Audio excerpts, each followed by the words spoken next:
En esta tercera parte vamos a explicar los procesos de formación de palabras, que son 3 los más importantes.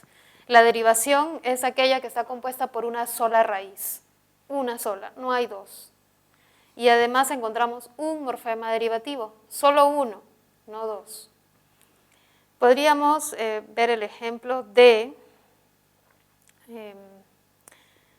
hablada. Hablada. Hablada es una palabra derivada.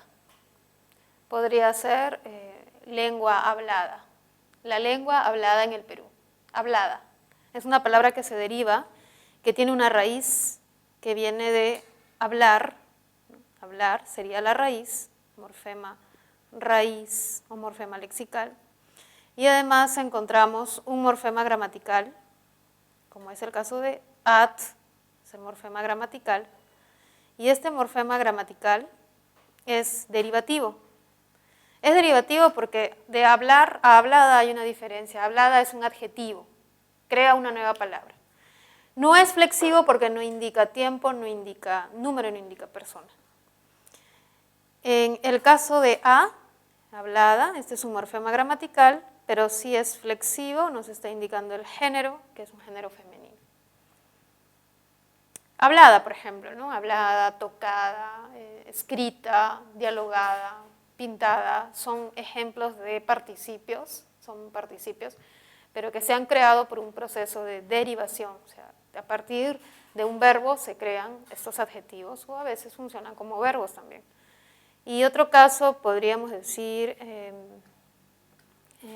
inusual. En inusual encontramos un morfema gramatical morfema gramatical, que en este caso está antes, es un prefijo. También es derivativo porque cambia el significado de la palabra, ¿no? O sea, nos indica que es algo que no es usual, cambia el significado. Si bien no cambia la categoría de usual, que es un adjetivo, pero nos cambia el significado. A veces los derivativos cambian toda la palabra, ya no es un verbo, ahora es un nombre, ahora no es un adjetivo, es un nombre. Y otras veces no cambian la categoría, pero sí cambian su significado. Ahora, usual también presenta una característica. Usual viene de uso, ¿no? Entonces, en este caso de usual, también tendremos un morfema gramatical derivativo. Ahora, lo que yo quería mencionar era que a veces este morfema puede estar tanto al final, ¿no? Los morfemas gramaticales pueden estar al final o pueden aparecer al inicio. Los flexivos siempre van al final, pero los derivativos pueden estar tanto al inicio o antes de la raíz o al final. En el proceso de composición tenemos dos raíces, no solamente una raíz, sino 2, y no aparecen morfemas derivativos, no aparecen, ¿no? Por ejemplo, tendríamos el caso de saca, corchos, en el cual aparecen un morfema raíz, una raíz, corch, otra raíz, y además de manera complementaria aparecen los morfemas gramaticales flexivos, porque ellos siempre pues, van a completar el significado. La idea es que pueden aparecer flexivos, pero lo que no aparece en una composición son los derivativos. Hay 2 raíces, no hay derivativos. Y esta misma idea de sacacorchos la tenemos en sacapuntas, ¿no? Por ejemplo, o en abrelatas, que es añadir un verbo y luego añadir un nombre, ¿no? Saca, verbo, corchos. O podríamos tener preposiciones, ¿no? Como estas formas de sin fin que se escriben juntas y con tilde, ¿no? Donde yo he unido una raíz que es una preposición. Recordemos que las preposiciones, las conjunciones, los adverbios son raíces, y fin, que es un nombre, también es una raíz, y aquí encontramos también un proceso de composición. Y en parasíntesis encontramos, por el contrario, 2 raíces y un morfema derivativo. Por ejemplo, podríamos mencionar 7 mesino,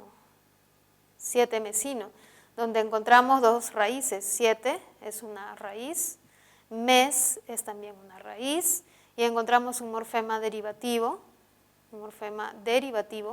porque cambia de la idea de 7 meses o contar los meses a la persona que tiene los 7 meses o que ha nacido con 7 meses, ¿no? Entonces, in cambia el significado, es un derivativo. Mientras que aparece, como en el caso anterior, un morfema aquí para completar el significado, que es un morfema flexivo de número. Entonces se puede observar aquí la diferencia, ¿no? Una composición aparecen dos raíces solamente, pero en una parasíntesis, además de las dos raíces, aparece un morfema derivativo. Por ejemplo, sanmarquino. Nosotros, los sanmarquinos, vamos a escribir aquí san, que es una raíz, porque es la forma acortada de santo. Marc, ¿no? Marc, que debería ser con C, pero porque está con la I, marquí, tengo que escribirlo con el dígrafo Q. Y luego vendría la siguiente parte, que es in. Y luego, pues, los morfemas flexivos. En sanmarquinos podemos tener la raíz san de santo, marc de Marcos. Y tenemos el morfema in, que indica a los que estudian en San Marcos, ¿no? Los que pertenecen a San Marcos, que es el morfema derivativo. Y ya sabemos que la O y la S son dos morfemas flexivos que solo funcionan para completar el significado o completar la palabra. Aquí también podemos ver entonces dos raíces y un morfema derivativo, mientras que en la composición solo hay dos raíces. ¿Puede haber flexivos? Sí. En la derivación solo hay una raíz y su morfema flexivo que puede estar al inicio o puede estar al final. Ahora, hay una última forma de la parasíntesis, que es que hay una raíz, pero alrededor de esta raíz podemos encontrar un morfema que va a estar así como un peine. Es un morfema llamado discontinuo, es decir, que el morfema derivativo va a estar discontinuo, va a estar como antes y después. Eso se llama morfemas discontinuos. O también he escuchado que los llaman circunfijos, ¿no? Podríamos dar el caso de dulce. Dulce.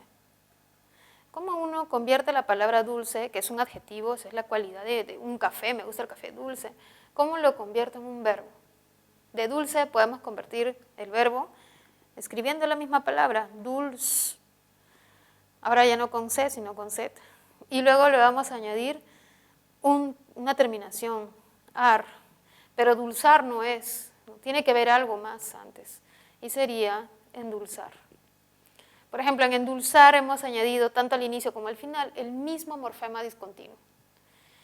En la palabra enamorado ocurre lo mismo, ¿no? En enamorado podemos observar que aparecen estos dos morfemas. O en empanada.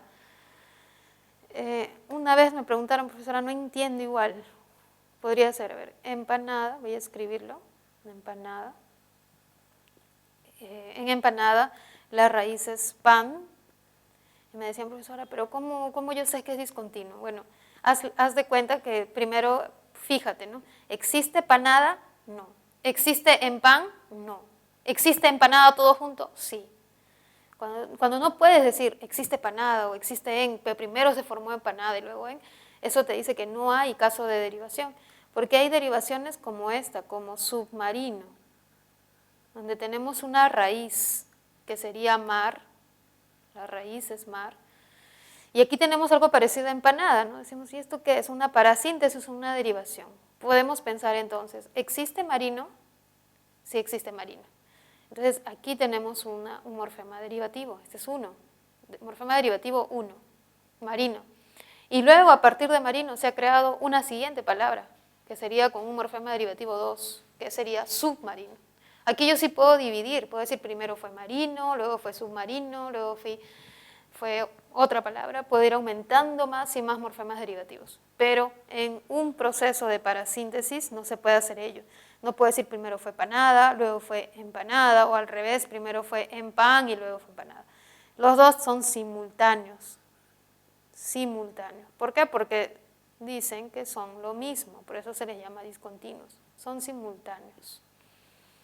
Entonces, esa sería la explicación de la parasíntesis. Y con eso terminaríamos.